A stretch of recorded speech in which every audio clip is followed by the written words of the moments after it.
All right. I'm excited because we're going to be having a conversation about how you can grow your business and take things to new heights with someone who's done it himself. And I'm excited to get into this conversation with seven-figure seller and co-founder of the AMZ Innovate event, Brandon Fuhrmann. So Brandon, thank you for Yes. joining us on Maximizing E-commerce. Great to be here. Thanks for having me. Yeah, absolutely. Absolutely. You and I got to know each other because we were both on a panel together at Prosper Show about international expansion. And we came to learn that we also had a former employer in our Yeah. pre-Amazon past. Yeah, Yes. exactly.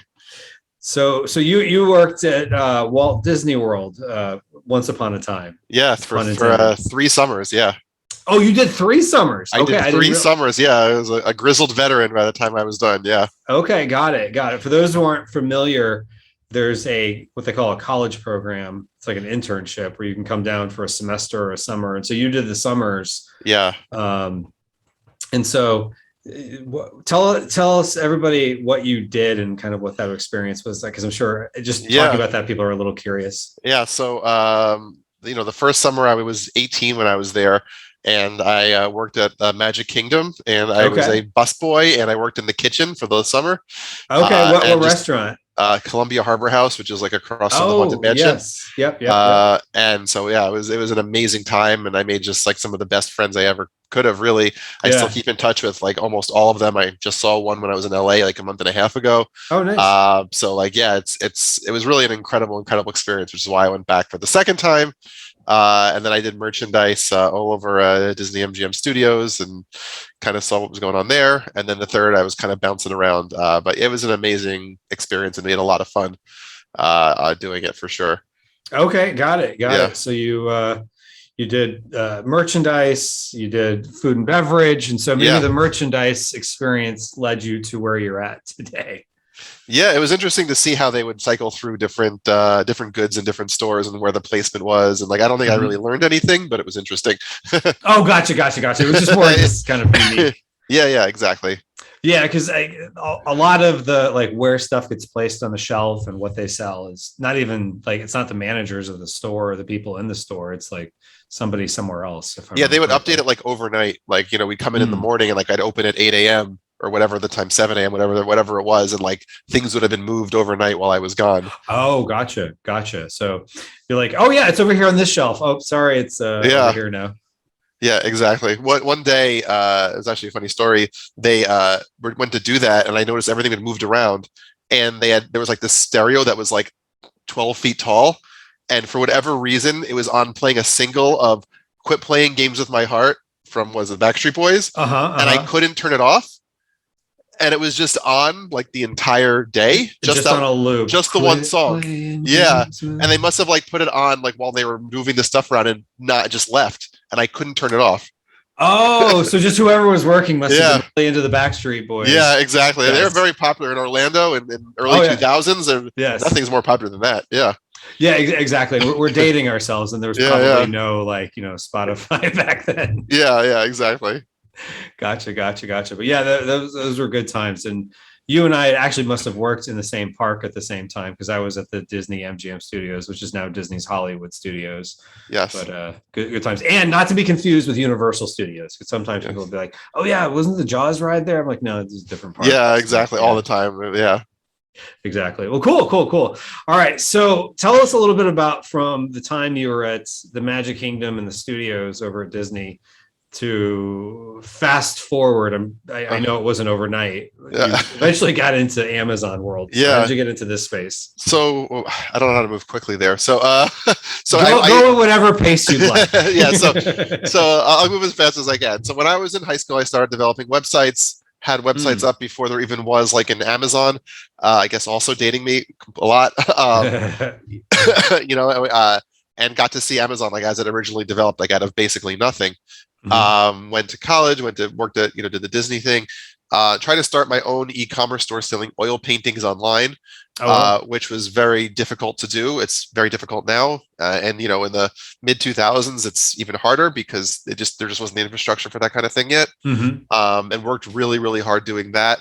and went to a conference in New York where all the other like online art sellers had gone to, and they were like, raise your hand if you've made $100. And this was like all the top galleries were there, and like, raise your hand if you've made more than like $1,000 online, and like 12 hands went up, and they're like, what about 10,000? And it was like me and like two other people. And I was like, and there was like all these galleries with all these like crazy budgets, and like me and my like little e-commerce store. And I was like, all right, this isn't working for anybody. I got to move on to something else. Right. So I went to law school. And while I was in law school, I started selling my books on Amazon. And I already understood the model from e-commerce, and I was buying things in China, and like, so once I started doing that, and I was like, hey, there's money to be made here, and it took me a couple of years to put it all together. And then the ASM course came out, and I just saw that, and I didn't even need to like buy the course. I just read the email, and I was like, well, yeah, of course, that's what you do. Like, I knew I knew all the pieces just from what I had done before. And when I saw they're like, oh no, you just create your own brand and sell it on Amazon, I was like, yes, that's the answer. Got it. So you had the background understanding of kind of the idea of it. It was just more the logistical. Figure out. Yeah, I bought the course, but like I just I pieced it together like right away. To just be like, that's what I have to do. And like, I knew this isn't a scam. Like, this is what's going to work. Cause I just knew from my years of selling oil paintings online. And I also dabbled in SEO in that time period too, ranking things on Google was really easy back then. But yeah, that was my background. And then, from there I launched a kitchenware brand, which is basically where I am today, still selling kitchenware mostly on Amazon. Yeah. Awesome. So you were selling oil paintings. Now, are these like reprints or something that you're buying in wholesale? Yeah, they were hand painted reproductions. So if you wanted to own like a hand painted Van Gogh, which was super cool because of the thick brush strokes and the thick paint. So like the painting has like a lot of like movement in it that you just don't get from a print. So yeah, those kinds of things. Or like if you wanted to do the Last Supper with you and your friends' faces on it. Or a portrait of your dog, like all of those things, anything is possible basically because it was all hand painted. Wow. So just, I'm kind of curious about this. How did you get the paintings? Like, did you work with artists to do it? Artists in China. In China. Oh, there was artists in China. There's an entire village in China called the Dafen Oil Village where they paint almost all of the world's paintings. Like if you see a painting in like a hotel room or you see a painting like pretty much anywhere, it comes from this village, and you go there and it's just like people painting, and they're sitting outside painting, they're inside painting, they're painting from copies of people's families, they're painting from copies of Monet paintings, like literally everything. It's like a pretty incredible place.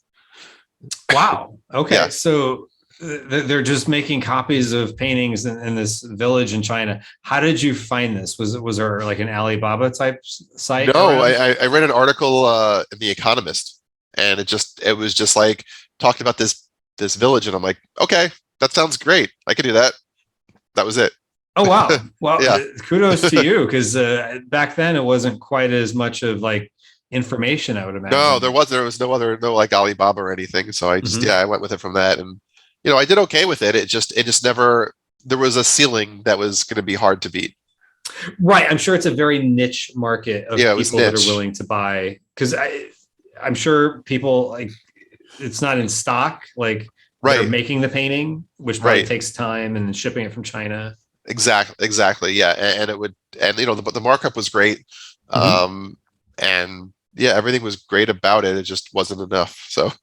Okay. Got it. So this is an example of sometimes making sure that there's enough market for the product that you're selling. Yeah, absolutely. Yeah. And earlier on there kind of was, because it was easier to rank on Google. So I could kind of get a lot of those terms. And then once that became harder to do, then it was like, well, I can't really get where I need to go. And I still couldn't from the beginning, but it seemed a lot more tangible, if that makes sense, right? And then, after attending this conference and just seeing like where the rankings were, I was just like, okay, the writing's on the wall. Like if the Saatchi gallery is having trouble, then like what am I going to do? Right. Exactly. And they at least have like a following of people that come in person to buy Van Gogh paintings. Right. And that's what I mean when I was like, every gallery had like, some representation there that was like these big players. And then there was just like me with my like little website, just me running it. Yeah. Well, kudos to you for beating out most of them. So I guess. yeah. I'm sure they're beating me now, but yeah. Well, yeah. But you've pivoted. You've gone in a different Yeah, I direction. pivoted. Yeah. Yes. So you pivoted. You went into law school. You decided law wasn't for you. It wasn't necessarily that I decided it wasn't for me. I mean, I enjoyed law school and like, it was, I liked it, but like once I started selling the books on Amazon, like I've always been interested in e-commerce. And like, even when I was in law school, I took classes in like e-commerce law, internet policy, copyright, trademark, pretty much all things that are related to what I ended up doing. So like, it wasn't like I was, didn't like it. It was just that I saw that this came down the path and it was like, okay, I got to try this at least to see if it's going to work. Yeah. Okay. Interesting. So that's fascinating. So you decided to go the Amazon route because that seemed to be more your love, was doing this e-commerce. Yeah. E-commerce. And so you found the Amazing Selling Machine course. You took that, and tell me about your journey in e-commerce from that point. Yeah, so I took the course and I launched a couple early products and they did okay. And I had just gotten married the year before, and my wife and I were going to do a honeymoon in Asia. And I was like, hey, wouldn't it be a great idea if we like stopped in Shenzhen and Dongguan before we went on to like Japan and Taiwan and like all these great places? Like, who doesn't want to go to Dongguan? And I mean, we were traveling for 6 weeks, so it was only 4 days, so like it wasn't that big of a deal. Gotcha. Was it like half of a week trip? Yeah, no. Yeah, we gave ourselves a big trip, so it was like, nice. all right, we could do that. And I was like, we can stay in whatever hotel you want. So we stayed in like the nicest hotel in Shenzhen, and I found a couple of products, and like those products, like one of them is still one of my best sellers today. Oh, wow. From there, and like so like that's when things really started taking off for us, is just from that trip and going to China, meeting suppliers, seeing the products in person. That really helped. So before COVID, at least I would try to go to the Canton Fair like once a year, just trying to, or every other year maybe, just trying to see the products, see what's going on, connect with our current suppliers, all those things. And I've never found that trip to not be like incredibly valuable for us. Wow, that's awesome. So when was the last time you were in China? It was 2019. Oh, gotcha. So because everything's been closed off. Everything's been closed off. Yeah, I can't go now, but it's a shame. Okay, gotcha. So you found these suppliers because you made it into basically your honeymoon type trip. Yeah. Like, hey, let's make it a sourcing trip, which hopefully you're able to write off a lot of the trip because you went. Oh yeah. Yeah. No, I was thinking. Yeah. Good stuff. So, okay. So you did some business along with the fun stuff. Yeah. And then from there, you've got different products, some of them that you're still selling today. So what did you do to scale the business and grow it? That's a good question. I mean, I just kept adding products. I don't think I scaled as fast as I probably could have, especially looking back now when I was like, oh, it was so much easier back then. I could have gotten 10 times as many products. So like I wish I would have scaled faster, but it was really just adding products, adding variations, adding marketplaces. We talked about me selling in Europe and Canada. I was pretty early on in selling in Europe from when I started. It was only like a couple of years, maybe a year or two later, that I started in Europe. So I've been doing that for a long time too. But really just trying to find any way I could to like get any kind of edge I could in terms of selling. Okay. Got it. So fast forwarding to today, how would you say for every dollar you sell on Amazon in the US, let's just use that as the baseline. If you're comfortable saying like off Amazon, you make X number of dollars of sales, or, in international marketplaces, you do X amount. Yeah, so I would say in terms of like revenue, it's a little less variable. So in terms of revenue, I would say 30 to 40% comes from Europe. 60% or so comes from the US, and like under 5 to 7% of that, I guess, US comes from outside of Amazon. So really not like a huge amount, but yeah, that's kind of the breakdown. Gotcha. So like I do a pretty good amount of business internationally. Okay, good. Now, when you said the international number, does that include like Canada or Australia or like that? Yeah, probably. I don't really do much I haven't done much in Canada this year at least. So yeah, it probably does for right now. Okay, gotcha. Okay, but that's still pretty sizable. So if I understood that math correctly, it's about, for every dollar you make in the US in sales, you're making about 50 cents in sales externally. Yeah, something like that. International market. Yeah, something like that. Okay, good deal. Good deal. What advice would you have for someone who is thinking about going into international marketplaces? So I guess there's two things I would say. Is one, if you're already selling in the United States, I guess they've just now started auto enrolling people in the NARF program, which basically brings your products to Canada. So I would say that if you are seeing any level of success, and by success I mean like a couple of sales, like maybe a Right. sale a day, two sales a day, three sales a day, even like just one sale a day, I would consider that as successful enough to try to start sending products into Canada. Mm-hmm. Mm-hmm. Because if you actually look at the Canada side of selling, if you see they have the people have to pay all kinds of duties and taxes, and it costs a lot more than other products on the site. Mm-hmm. So if you're seeing consistent sales and customers have to jump through all those hoops, and you're still making those sales, then I think you realize that you're onto something here, and your sales can 5, 10, 10x pretty easily, Mm-hmm. just from bringing those over. And the tax compliance in Canada really isn't too bad, especially when you're starting out. So to me, that would be the first thing I'd probably do at this point, if only because like you don't really need to do any work other than looking at what's currently selling based on what you have, right? Mm-hmm. And with that, you can go in there and tailor your listings and make sure they're good for Canada too. But just making sure that's enabled. So that would be the first thing I would probably do. Um, for Europe, it's a little more challenging since Brexit. Yeah. The compliance has gotten out of control, especially in Europe. So I would probably go look at UK first, where Mm-hmm. there's quarterly tax compliance, and it's a little less onerous what they're after compared to the rest of Europe. Mm-hmm. And the volume is pretty high there, and kind of look there probably next, for sure, and then the rest of Europe if things are going well in the UK, I guess. Yeah, I mean, I could talk forever about Europe, but that's generally the path that I would lead. Yeah, and I totally agree. And I usually give people that same kind of path. Like start in Canada, it's right north of us. It's Yeah, easy to figure out. Canadians, I tend to find, will pay a little bit extra for a product relative to the exchange rate. yeah, And people that have lived in Canada have said it's just a little bit more expensive to live there than it is the US, even right. relative to the currency conversion. So that helps with if you have any additional costs for shipping and stuff like that. And to your point, it's a lot more friendly, I think, for businesses coming in from out of the Right. country, and it operates more similar to how the US operates. Yeah, I mean, yeah, I think that's a big piece of it, but really the largest to me is that you've already vetted whether the products are probably going to sell Mm, before you send them in. So like Canada is about, I don't know what, it's similar to the size of Germany and UK mhm. roughly. So like you're getting one of those equal marketplaces or with already vetted products, right? That like you can send in, and you can send those goods from your warehouse in LA or Right. somewhere else, right?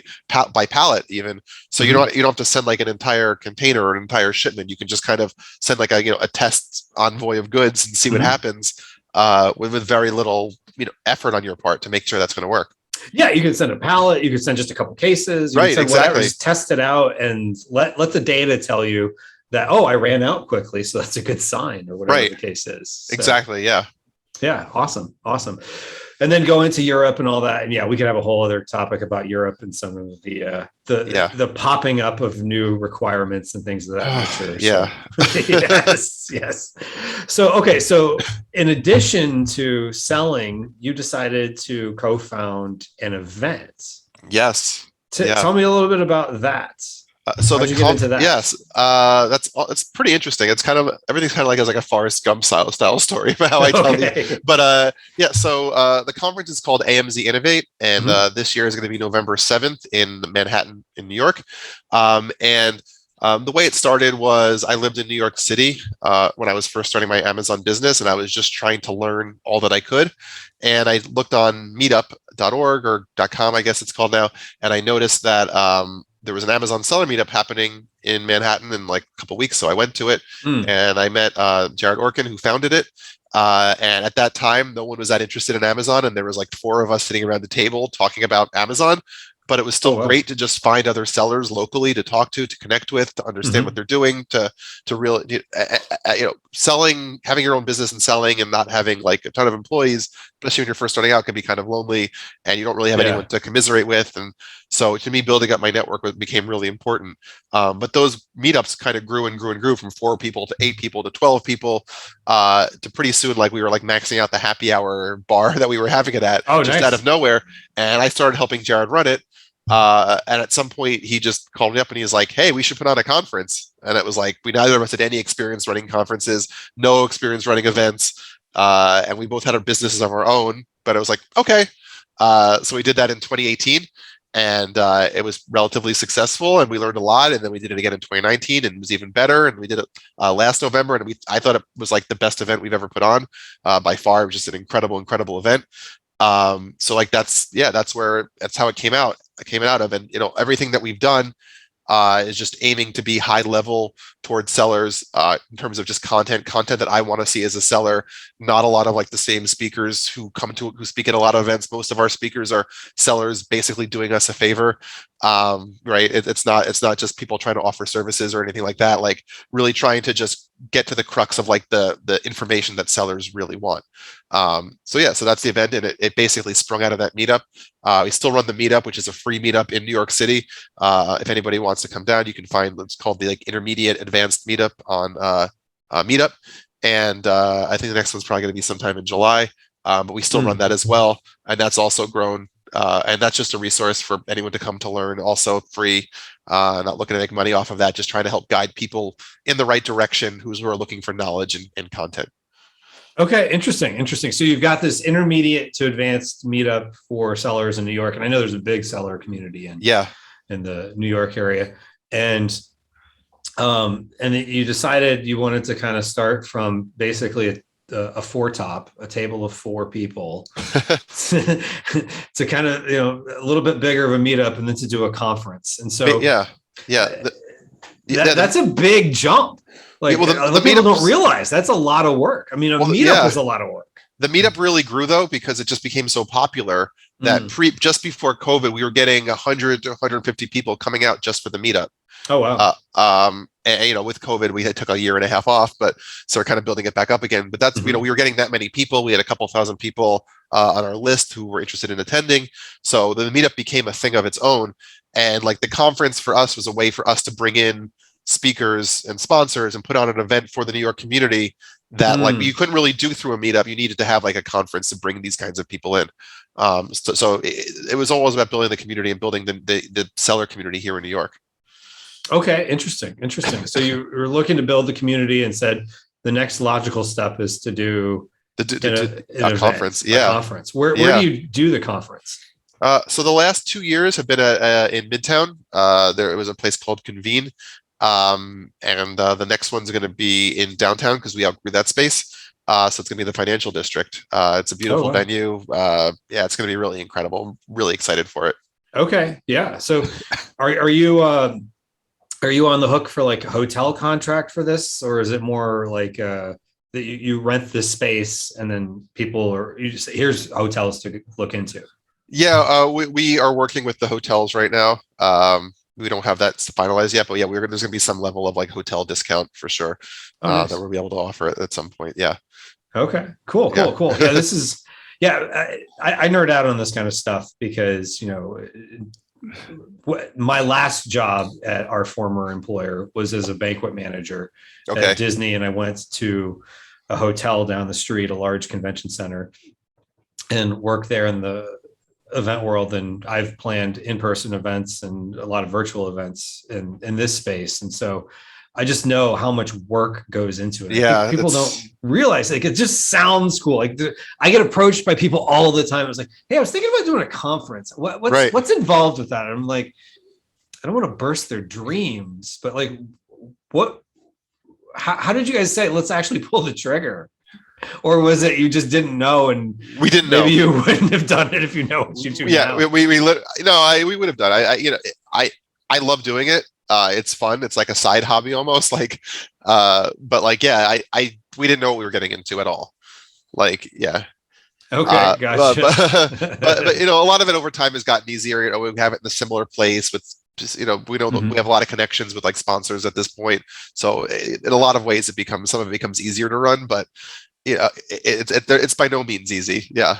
It's a lot of work and a lot of Zoom calls. Yes, definitely. Well, here, let's take the conversation in another direction. Yeah. So you're interacting fairly often with intermediate to advanced sellers, and yes, you yourself are an advanced seller. So what are you seeing are the things that are beneficial for intermediate to advanced sellers these days? So I think there's been a lot of talk, also rightfully so, about margin compression. Right, and really working hard to manage that and trying to improve your margin.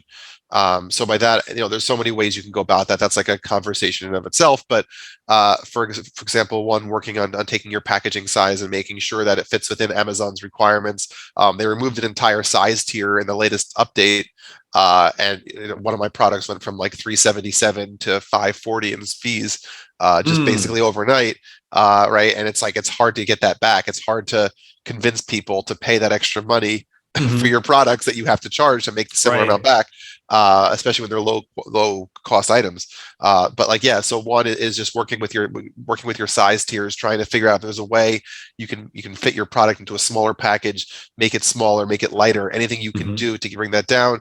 And if it's possible to qualify for the small and light program, try to get it in there, because that also can save a ton of money too, if that's possible. So that's like, one is really working on margins. Look at your trucking, look at your 3PL costs, look at your every single aspect, just like really examining every single cost that's going into your product and see if there's a way you can kind of figure out a way to cut something, to try to trim something, to try to make a little more money. That's really it. Working with your pricing, trying to see if you can up at $1, see if anybody notices, up at 30 cents, see if anybody notices, right? Right. Like, split testing that, working hard with that. Like, right. The name of the game right now is just trying to like make it through. It's a tough time and trying to make it through and trying to work to make sure that your margins aren't just getting eaten alive, nickel and dime by every little thing that comes down the pike. Yeah, exactly. The 5% extra for fulfillment fee, fuel charge, and right. Some other fee that someone else is charging. I mean, everywhere in the system, everyone's being charged some sort of inflation. So right. Whether it's gas is costing more for shipping or fulfillment fees, or other things are going up in other ways. We can't say, well, but in 2019 it was a certain way. We got to say, okay, right. What is it today? Oh, I said that all the time. Yeah. Right.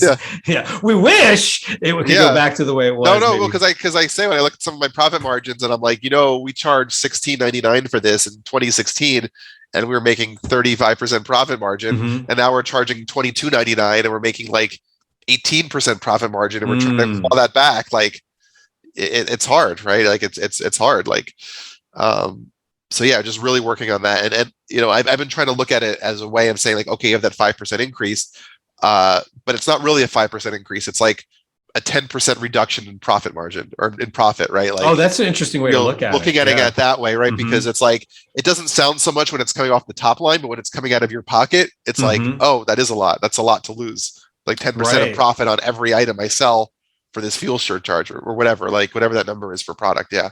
Yeah. Cause that's such a good point. Cause like if some cost goes up by, forget the percentage, but let's just say 20 cents and your margin was $5 on a product, right? That seems, if you're comparing it to $5 as opposed to, let's say maybe $25 was your selling price, it's definitely a higher percentage. Absolutely. Right. Yeah. 20 cents doesn't sound like much if you were, selling your product for even like, $20, $30, whatever. But if you're taking $5 out of that, it's a lot. Yeah, exactly. So you got to look at what is out of your margin, because it's coming straight out of your margin. Absolutely. Because everyone else is getting paid first. Basically. Everyone else gets paid first. Yeah. Yeah, exactly. Okay. So what other things are you seeing people talking about that maybe they are coming saying, I need help with this, or probably working today? And the other thing, like I said, margin's everything. So ad spend is the other thing that everyone is talking about. Everyone's trying to get their ad spend under control. Cost per click is going up, even still. And it's very hard to get that under control. So like we're worrying about ad spend, trying to get that down, trying to spend as little as possible and maximize that. And there's more ad placement than ever before too, which makes it even more difficult. So yeah, I see people talking a lot about ad spend too. That's probably the other big piece of it right now. I think when you look at like levers of profitability, it's like, okay, you can like try to bring down your cost of goods, fulfillment fees, and then there's like ad spend on the other side. Like, right. That's it, right? Like those are the two things. Yeah, exactly. Some things are going to be relatively constant, but other things like, you have little or some not control or influence, maybe I should say. Exactly. So focus on the things you can influence and control. So yeah, definitely. So any other kind of closing thoughts for folks that you think would be good for them to know or think about? Yeah, I guess I would say, like I said, a profit margin and working on your profitability is king. Mm-hmm. Yeah, for running your business. And I think I've said it all. Like I talked about networking, and I'm a big fan of networking, meeting people in person. And that to me has been one of the biggest drivers for my growth. So just attend events and see people and keep selling. That's it. Yeah. Well, and as much as, yes, it was, I think you and I did a great job up on stage at the Prosper show. I think for a lot of people, the value is, it can be interesting going to sessions and it kind of gets your mind thinking. But the true value is when you're sitting down at a table having lunch next to someone and having a conversation. Exactly. Or you have a beer and all of a sudden maybe they're a little more open with some of their strategies. That's it. Yeah, 100%. Yeah, I would agree with on that completely. A lot of the event, like conferences, a lot of times are like an excuse for people just to hang out, right? Mm-hmm. And like to talk to your friends or talk to people that they're not just online names, right? And get to know people. And then when you have a problem, you have a person to go to, a person to ask questions to, a person who you can be a resource for too. And like that you would just never know otherwise, or maybe you just wouldn't be able to help or understand, right? That you can do in person. So like, that's one of the, like building your network and I'm a big proponent of those events and meeting people and all of that, and even if it's not ours, but just trying to make sure that you have a community of people to reach out to when you fall into trouble. Yeah, exactly. And I've solved a lot of problems going to conferences that I didn't even know I had. Right. Just in having conversations, like someone mentioned something, it's like, oh, I hadn't thought about that. And so there's that. And just also too, when you're looking up online for information about something, there's good information, but sometimes it's kind of mass packaged. So exactly. And right.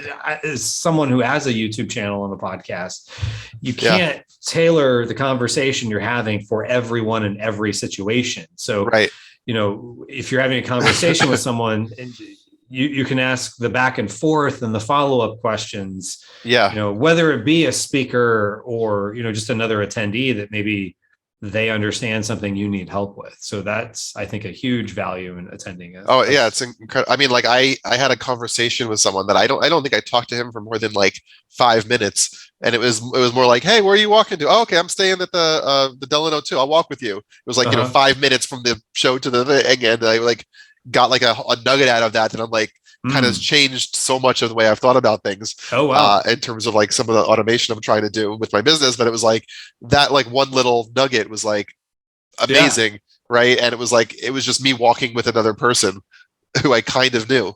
Right. Like, right. And you do tend to pick things up more and take it a little bit more seriously when it's face to face. And I say this as someone who has virtual content and virtual events, but I also believe if you can invest not just the money, but also the time to go to a live event. I mean, both are great. Both have their place for sure. Yeah, definitely. Because I mean, the hard part is like you could theoretically go to an event almost every other week, it seems like, but you still got to do business. So. Well, right. Yeah. I think focusing on the quality of people that would be at the event is what I would look into, right? Like who's going to be at this event? Are they going to be people I want to know or right? Like, and then those are the ones you try to attend. And then, a lot of the other stuff, you don't necessarily need to, in my opinion.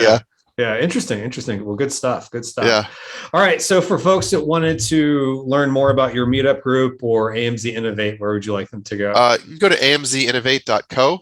Okay. Yeah, that's it. I think we have an early bird special on the site.